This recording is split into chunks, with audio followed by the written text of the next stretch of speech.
ए भैया, एगो प्यार करे वालन के दर्दनाक कहानी बा। एगो छोटू आरती नाम के एक दूसरे से प्यार करेलन।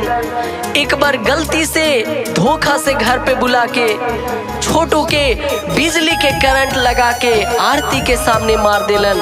ये प्यार के दुश्मन ये प्यार के का जाने ले, ये प्यार के का समझे ले। ऐसन मौत देहले जेकरा सुन के जेकरा देख के रूह कांप जाला।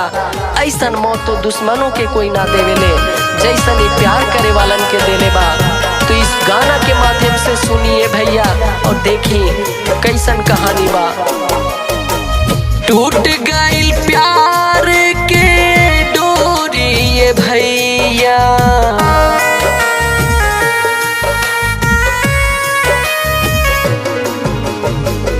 टूट गई प्यार के डोरी ये भैया। बिजली के करंट से छोटू के मुआइला, आरती के लाभर के सामने जलैला।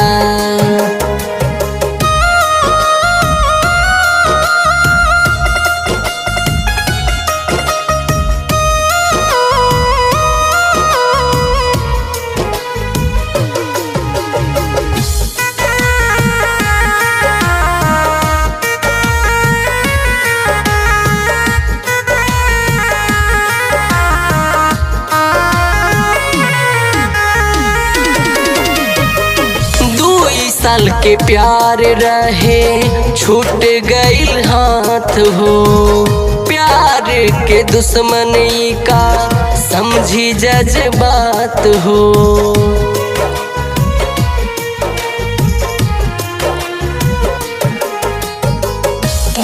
साल के प्यार रहे छूटल हाथ हो, प्यार के दुश्मनी का समझी जज्बात हो।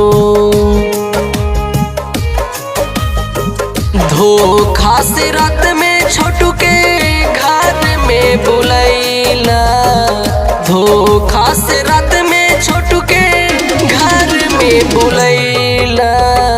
बिजली के करंट मार के छोटू के मुआइला, आरती के लाभर के सामने जलैला।